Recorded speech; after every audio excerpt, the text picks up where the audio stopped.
Gostaria nessa noite de meditar a respeito do texto de Cantares, capítulo 2. Eu creio que nunca foi pregado um sermão no livro de Cantares de Salomão, ou Cânticos, algumas Bíblias trazem esse tipo. Quando muito, o livro é usado para nós, em reuniões de casal, por exemplo, em casamento, ou quando um rapaz está interessado numa garota, aí ele escolhe ali um versículo que possa... Obrigado, tem um aqui, mas... Então ele escolhe lá, né? Em acampamento é muito comum isso, né? O pessoal faz um bilhetinho lá, então... eu vou pegar um texto aqui, daí pega lá, por exemplo, capítulo 1, versículo 3, e ele escreve assim: suave é o aroma dos teus ungüentos, como um unguento derramado é o teu nome, ó Madalena. Né? Aí outro vai lá e coloca 2, que nós vemos hoje. Qual o lírio entre os espinhos é a minha querida entre as donzelas. Ou 4:7, tu és toda formosa, querida minha, em ti não há defeito. E assim vai, né? Outros versículos, o rapaz coloca mais uma dica: nunca use capítulo 1, versículo 9. Por favor. Se você usar esse versículo, você perde qualquer ponto. As éguas dos carros de Faraó te comparam à querida minha. Daí você não vai entender isso, né? Que as éguas de Faraó eram os cavalos mais bonitos da corte. Mas ela não quer ser comparada a uma égua. Você levar um coice dela, com certeza nunca vai mais conseguir ponto com ela. A moça pode usar Cantares 5:10, por exemplo, quando nós lemos: o meu amado alvo e rosado, o mais distinguido entre 10.000. Então, entre os rapazes é o que se destaca. Ou também 8:7. As muitas águas não poderiam apagar o amor, nem os rios afogá-lo. Ainda que alguém desse todos os bens de sua casa pelo amor, seria de todo desprezado. Então são declarações de amor que um jovem ou uma jovem pode fazer para o seu candidato. E aí, então, nós geralmente usamos o texto de Cantares com esse propósito. Mas como aplicar esse livro na vida dos crentes da igreja?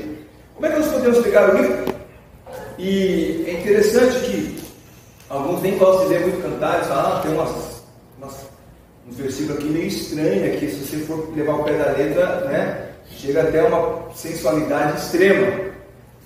Agora é interessante que o livro de Cantares não há consenso entre os estudiosos, né, os doutores da Bíblia, sobre qual é a interpretação que se deve dar ao livro do Cântico dos Cânticos.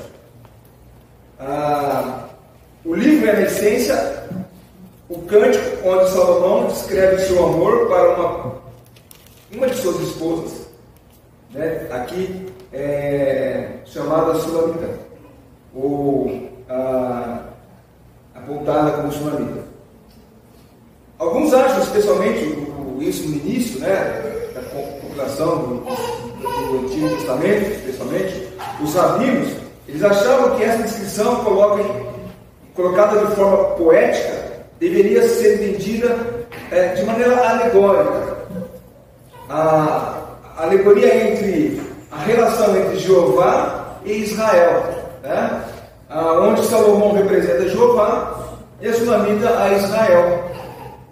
Outros entendiam que era apenas uma exaltação do amor conjugal e que deveria ser lido de maneira literal, sem nenhuma pretensão figurativa, ou seja, não há nenhuma ligação entre Deus e Israel.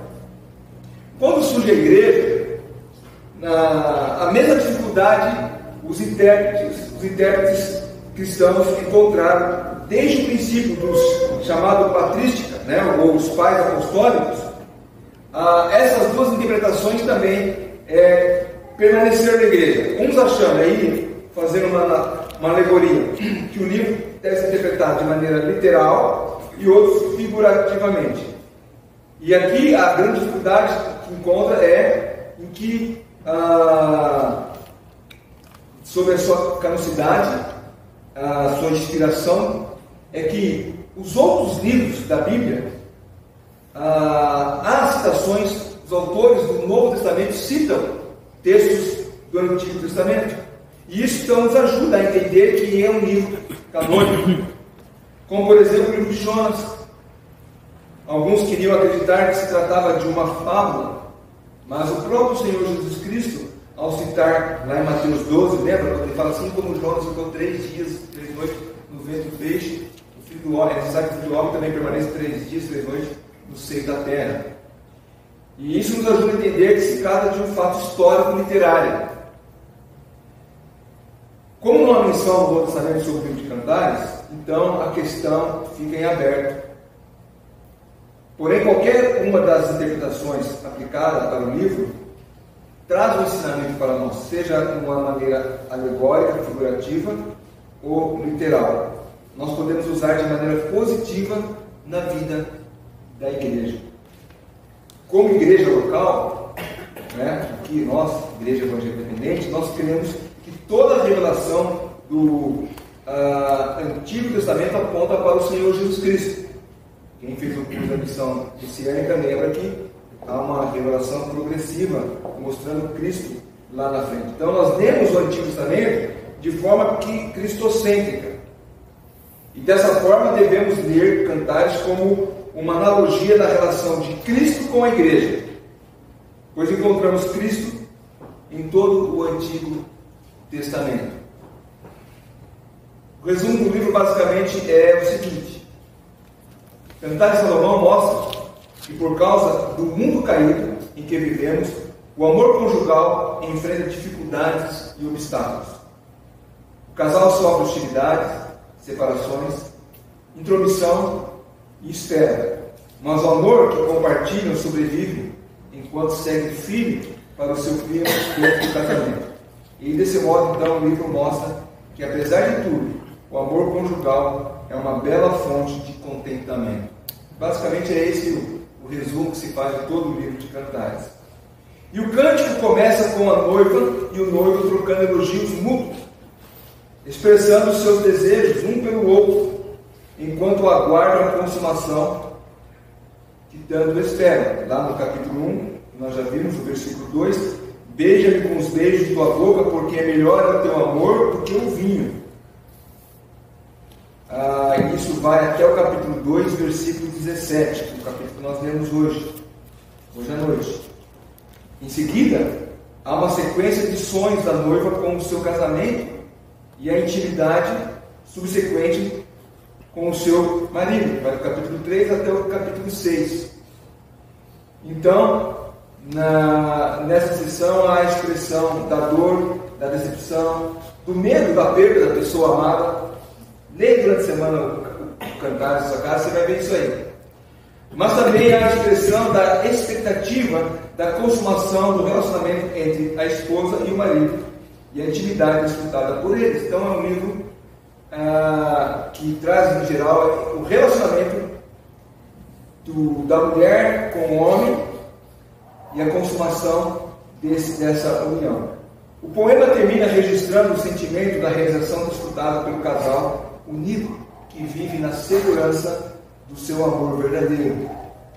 E assim traz uma recapitulação, no final do capítulo, o livro traz uma recapitulação de tudo que o esposo e a esposa passaram enquanto aguardavam o casamento, do capítulo 7 e capítulo 8. Mas então, como é que aplicar esse livro no contexto da igreja? Lá em Efésios capítulo 5, versículo 25, e quem ouviu o Boa Semana com Cristo já deve ter visto que eu usei esse versículo, quando diz: maridos, amai vossa mulher, como também Cristo amou a igreja e a si mesmo se entregou por ela. Aqui nós temos Paulo instruindo o marido. Geralmente a gente usa a primeira parte do capítulo, do versículo: olha, você tem que amar a tua esposa. Só que Paulo explica como é esse amor. É o amor de entrega.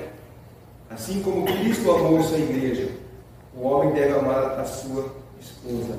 Esse amor de se entregar. Então, da perspectiva cristã, isso indica o compromisso mútuo entre Cristo e a igreja. A plenitude que deve haver entre Cristo e a sua igreja. E aqui nós vemos a relação do amor de Deus e a relação do amor entre Cristo, a relação do amor de Deus e Israel, e a relação do amor de Jesus Cristo com a sua amada igreja. E é visto de uma forma tão poética. O livro é um livro poético, né? Quando se faz a divisão dos livros da Bíblia, tem os livros, tem os primeiros 5 livros, né? O Pentateuco, depois vem os livros históricos, vem os livros poéticos e os proféticos. Então, Cantares faz parte dos livros poéticos. E aqui nós observamos, então, como Cristo vê a sua igreja. Ele vê, no capítulo 2, versículo 2, vê como o lírio entre os espinhos. E isso é uma coisa admirável, é uma coisa muito, muito bonita. Porque não há nada nesse mundo mais precioso para o Senhor Jesus Cristo do que o cristão, do que o crente, do que a sua igreja. O mundo é como espinhos, mas o crente, aos olhos de Cristo, é como um belo lírio entre os espinhos. Agora, para que ninguém se sobreveja com isso, nós temos que lembrar que nós somos apenas lírios. E que os lírios são simples flores do campo.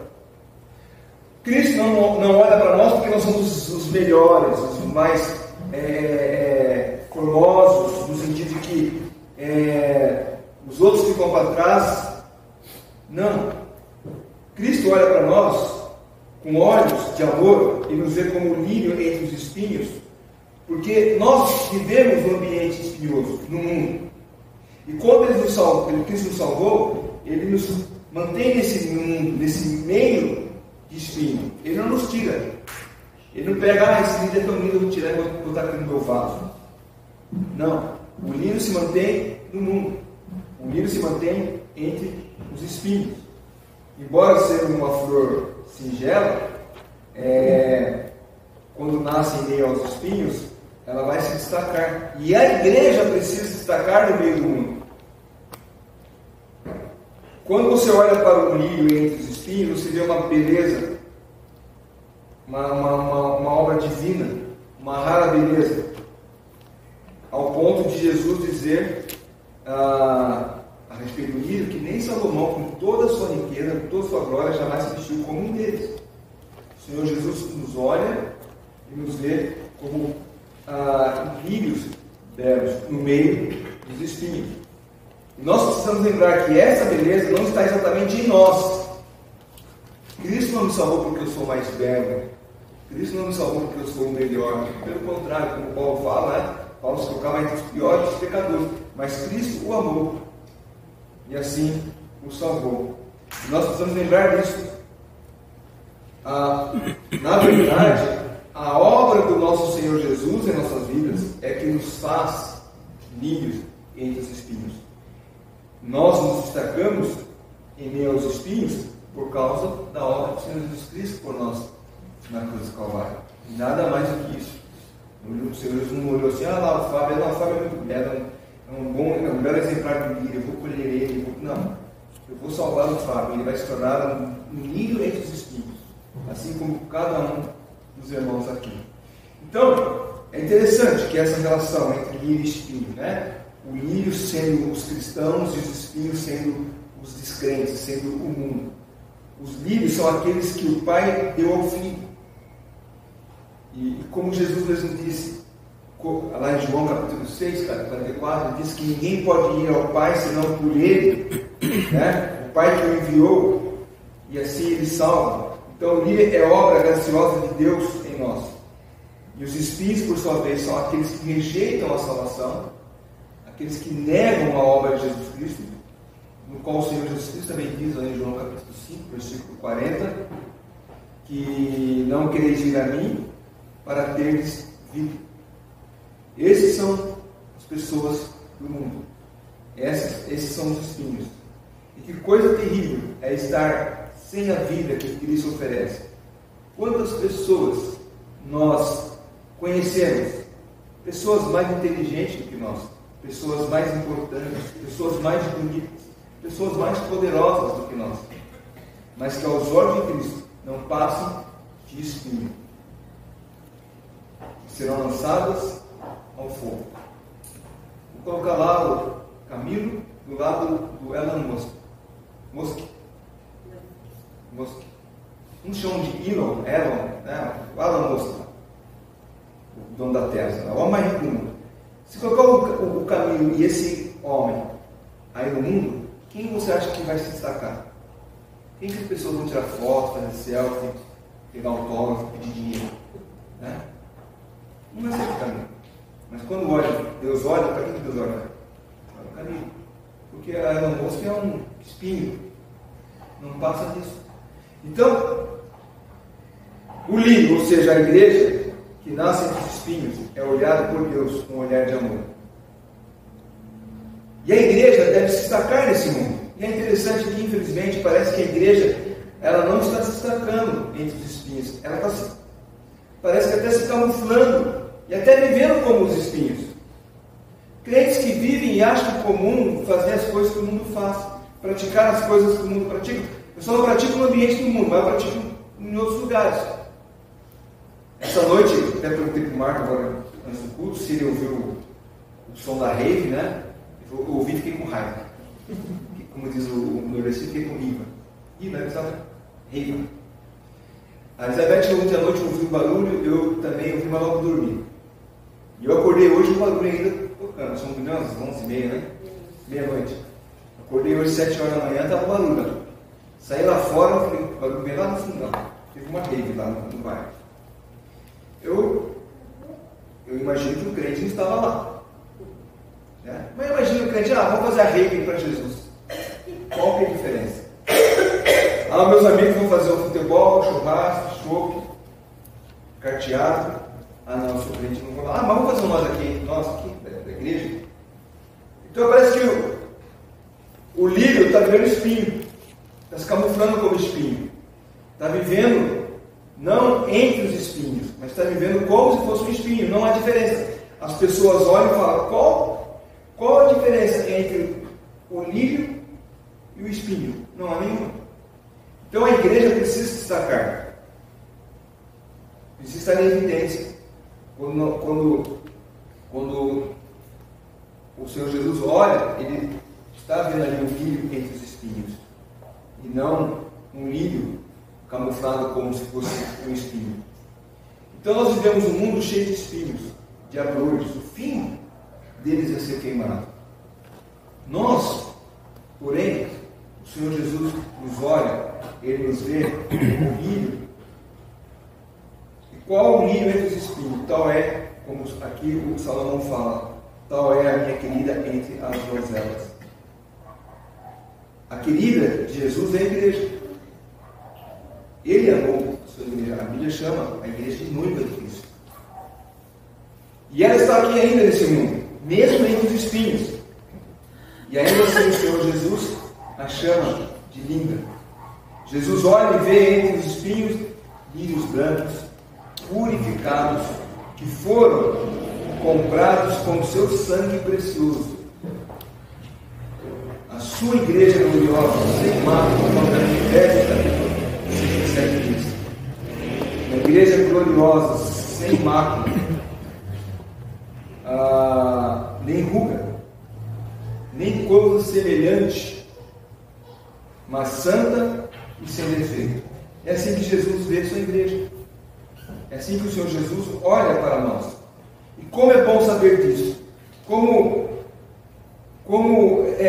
isso nos deve nos encorajar a seguir adiante.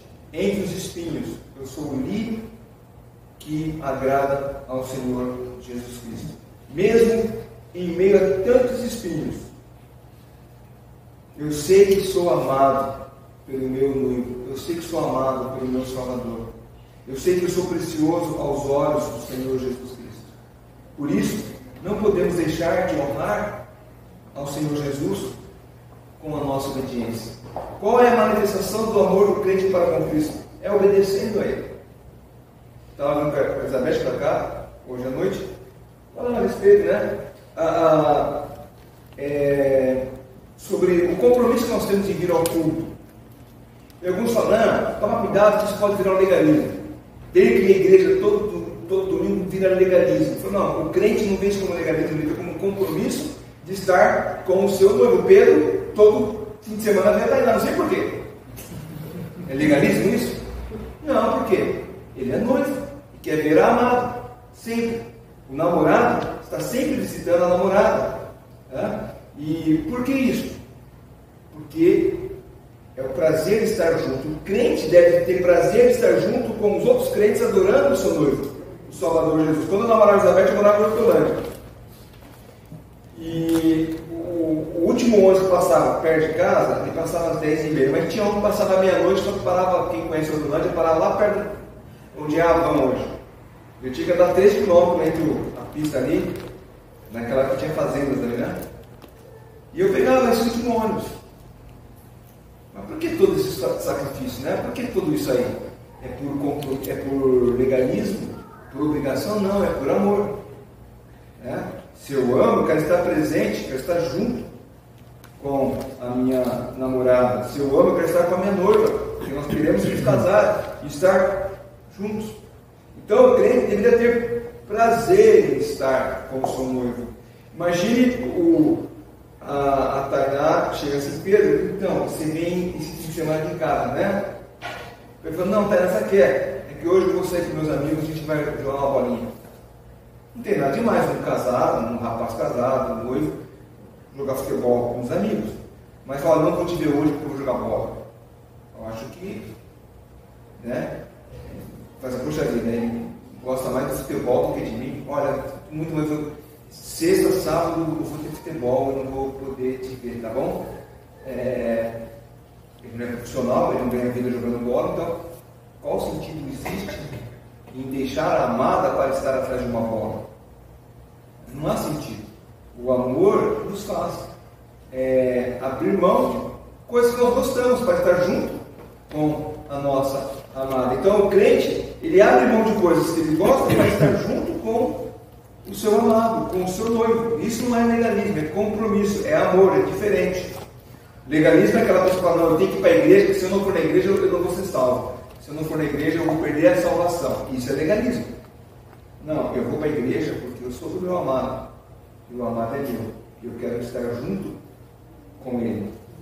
Jesus então nos olha com esse olhar e nós devemos mostrar a nossa obediência ao nosso amado. Agora, em segundo lugar, seguindo a alegoria do poema, nós olhamos aqui nós vemos então como Cristo vê a igreja. Cristo vê a igreja como um lírio entre os espinhos. Mas no versículo 3 nós vemos como a igreja vê a Cristo. Versículo 3 diz: qual a macieira entre as árvores do bosque, tal é o meu amado entre os jovens. Desejo muito a sua sombra, e debaixo dela me assento, e o seu fruto é doce ao meu paladar. Então ele está dizendo aqui que a noiva, a igreja, ela está, podemos imaginar alguém chegando a um bosque e quer descansar. Então ele olha entre as árvores e ele observa ali uma macieira e fala: aqui eu encontro sombra e fruto gostoso. Aqui eu encontro descanso e alimento. E é assim então que o crente se identifica com Jesus entre tantos deuses desse mundo, né? Como o seu Salvador, o seu refúgio, a sua satisfação plena. Ali no Salmo 91, versículo 1 e 2, nós vemos assim: o que habita no esconderijo do Altíssimo e descansa à sombra do Onipotente, diz ao Senhor: meu refúgio e meu baluarte, Deus meu em quem confio. Então, a igreja vê o Senhor Jesus como aquela sombra que lhe traz descanso, mas a sombra de uma macieira que lhe dá, como diz o versículo aqui, fruto doce. Então, o capítulo 91 do Salmo é uma revelação da proteção de Deus sobre aqueles que o servem. A graça e a misericórdia de Deus permanece sobre os que pertencem a Ele. Então todo que estiver no Senhor, eles estão seguros debaixo da sua proteção. Se você faz do abrigo de Deus a sua morada, você pode descansar à sombra de suas asas e tomar posse das promessas contidas na sua palavra. Assim é a igreja, ela olha para Cristo como aquele que lhe dá sombra e lhe dá fruto. É interessante que aqui a esposa diz que ela olha a macieira entre as árvores do bosque. Então, assim como há outras árvores, né? Neste mundo existem outros deuses que tentam levar, atrair as pessoas até eles. E nós sabemos disso. O próprio Senhor Jesus Cristo nos avisou que muitos viriam em seu nome, dizendo eu sou Cristo, e vão tentar enganar a muitos, né? Ele estava falando isso lá na período da tribulação, mas quantos hoje se apresentam em nome de Jesus, apresentam promessas, e muitos incautos vão atrás deles, mas o crente, ele não vai atrás de qualquer pregador que promete bênção, que promete prosperidade, que promete satisfação plena nesse mundo. O crente, ele vai para debaixo da sombra de Cristo. O crente vai buscar refúgio, não em qualquer lugar, ele vai buscar refúgio no Senhor Jesus Cristo. Qual a macieira entre as árvores do bosque, tal é o meu amado entre os jovens. Não há qualquer árvore que, mesmo que dê sombra, que vai trazer maior atração para a noiva, aqui para a esposa, do que aquela macieira. Ela ali, então, busca a sombra e o fruto. O fruto desejado, o alimento da palavra de Deus. O Senhor Jesus Cristo traz repouso, refúgio e nos dá alimento. O seu fruto é doce ao meu paladar, diz a noiva. E assim, então, qualquer crente sabe que outros deuses que se apresentam nesse mundo não são suficientes. Pode trazer uma sombra, mas o seu fruto é amargo. Não traz satisfação plena. Somente o Senhor Jesus, que é o Criador, o Salvador, Ele é o sustentador, o santificador da sua igreja. E os crentes sabem disso, e eles sabem muito bem isso. Por isso eles não vão para outros caminhos. Por mais que possam aparentar lá, sendo uma igreja que prega o Evangelho. Hoje nós fomos para cá de manhã, passando em frente à Mundial, né? Aí eu falei, o Valdomiro vai, está falido, né? Sumiu, não aparece mais, está falido. Por quê? Explorou a fé de muitos. Ainda tem um bom recurso financeiro, com certeza. Mas explorou a fé de muitos. E explora por quê? Porque muitos vão atrás.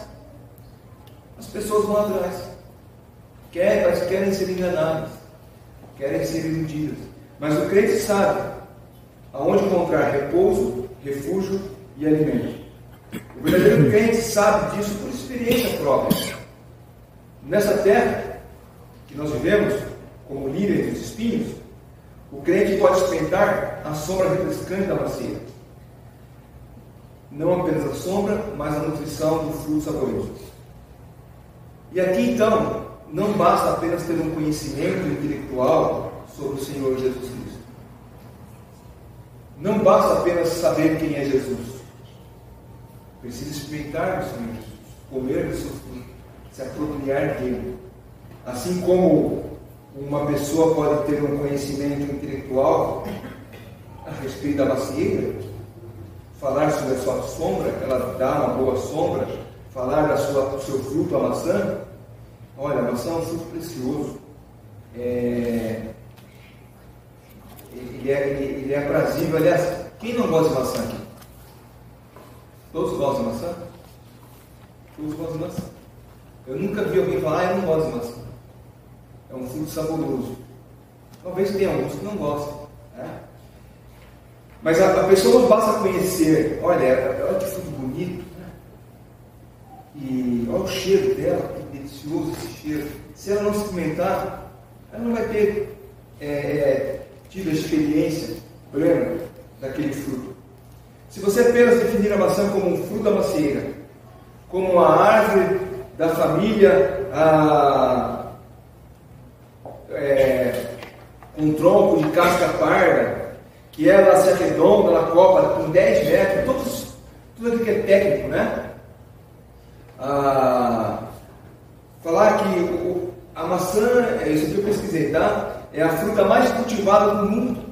Você pode saber disso, que ela é originária da Ásia, da Europa. Isso eu não sabia, existem mais de 2.500 espécies de maçã. Eu pensei que só tinha maçã gala, golden e fuji, né? 2.500 espécies de maçã existem. Até a maçã do amor também, né? Não, sério. Você pode saber disso. Olha, eu sei o nome de todas as 2.500 espécies de maçã. Fazem parte da família do Rosaceae. Isso, né? Rosaceae. Né? Rosaceae é o nome. Rosácea. Isso. A Elizabeth conhece mais de maçã do que eu.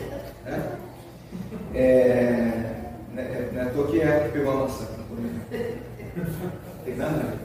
Mas assim, eu posso saber tudo isso, conhecimento técnico, mas se eu não pegar na mão e saborear, o que adianta? E quantas pessoas definem Cristo teologicamente? Definem teologicamente Cristo, definem a sua obra, mas não se apropriam dela. De nada adianta todo o conhecimento intelectual do Senhor Jesus Cristo, saber o dia que nasceu, quanto tempo viveu, o dia que morreu, o que aconteceu, e os profetas que indicaram que Cristo viria. Tudo isso não passa de conhecimento intelectual se você não se apropriar de Cristo. Muitas pessoas pensam que ser crente é conhecer intelectualmente a pessoa do Senhor Jesus Cristo. Não é isso. E outros ainda pensam pior. Outros pensam que ser crente é uma coisa sem graça, sem alegria, sem prazer. Pensam que ser crente significa trocar os prazeres da vida por igreja, leituras da Bíblia, sermões. Mas elas estão enganadas porque elas não experimentaram Cristo. Quem talvez não goste de maçã é que talvez não experimentou maçã. Eu lembro que a primeira vez que eu comi beterraba. Eu não gosto de beterraba. Aí foi eu chamo de tia, mas era uma prima na verdade, né? Porque era mais velha que nós. Mas ela falou assim: por que você não gosta de beterraba? Já experimentou? Não. Então experimenta. Eu experimentei beterraba e nunca mais deixei de comer beterraba. Então a pessoa fala: eu não gosto. Experimenta. Eu não gosto de Cristo. Ser crente é uma coisa boa. Tem que ir para a igreja, domingo, tem que ler a Bíblia, né? Ser crente não pode fazer isso, não pode fazer aquilo. É uma coisa muito chata. Experimenta Cristo e você vai experimentar a libertação de que ser crente não pode fazer isso, não pode fazer aquilo, mas ser crente eu não faço isso porque não agrada ao meu Salvador, eu não faço aquilo porque não agrada ao meu Deus. E ponto. Há prazer. Descobrimos como a sua sombra é agradável, como o seu fruto é doce ao nosso paladar.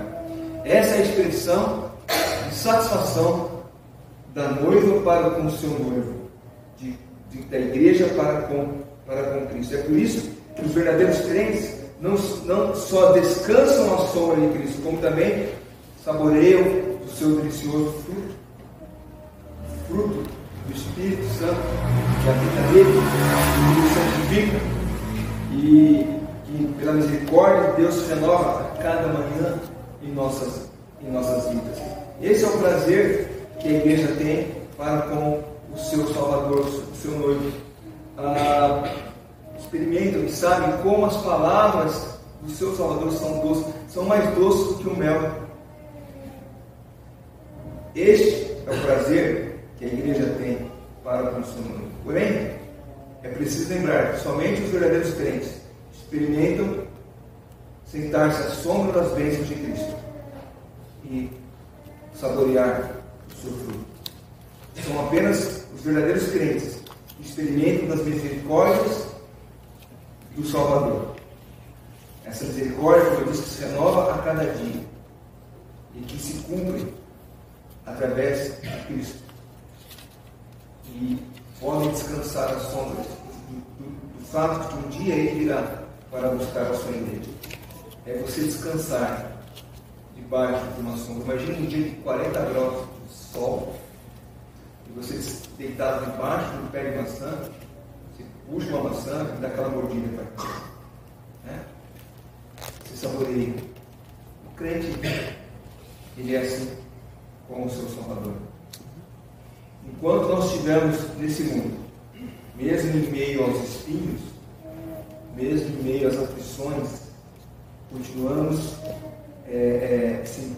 devemos continuar sentindo o gozo de ouvir o nosso Salvador dizendo: qual o lírio entre os espinhos, tal é, minha querida, entre as donzelas.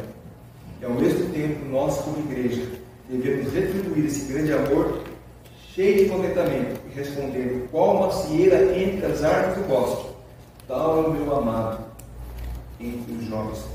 Todos os sistemas religiosos que existem no mundo podem ser interpretados como os jovens que se apresentam para nos atrair, mas o meu amado é o Senhor Jesus Cristo. E quando nós respeitamos Cristo, não há outro candidato a noivo, porque Ele é o nosso noivo, Ele é o nosso Salvador.